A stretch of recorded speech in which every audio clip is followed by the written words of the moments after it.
আশেপাশে এই শ্যামপুর ইন্ডাস্ট্রিয়াল এরিয়াতে অনেকগুলো শিল্প কারখানা রয়েছে, আপনারা দেখতে পাচ্ছেন আমার পিছনে, এবং সেদিকেও অনেকগুলো শিল্প কারখানা রয়েছে, পোশাক কারখানা রয়েছে। এই পোশাক কারখানার শ্রমিকেরা দুপুর থেকে রাত পর্যন্ত এখানে কাজ করে থাকে। তারা তাদের খাবারের প্রয়োজনীয়তা গুলা এখানে মিটায়। এই জন্য এই শিল্প কারখানা কেন্দ্রিক কিছু দোকানপাট এখানে গড়ে উঠেছে। আপনারা দেখতে পাচ্ছেন এখানে একটি খাবারের দোকান রয়েছে। এই খাবারের দোকানের শ্রমিকেরা বেশিরভাগই এই খাবারের সাধারণত আশেপাশের শ্রমিকেরাই খাওয়া দাওয়া খেতে আসে। তো আমি এখানে একজন দোকানদারের সাথে একটু কথা বলবো, চলুন সাথে কথা বলা।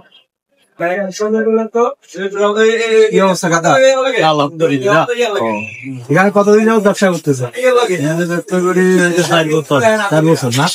আপনার ছেলে মেয়ে কয়জন?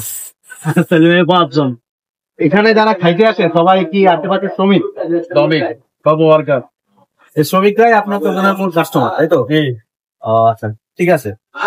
তো আপনারা দেখতে পাচ্ছেন এই দোকানের এবং এই শিল্প কারখানার আশেপাশে এই শ্রমিকেরাই এই দোকানের নিয়মিত আসেন এবং খাবার খান।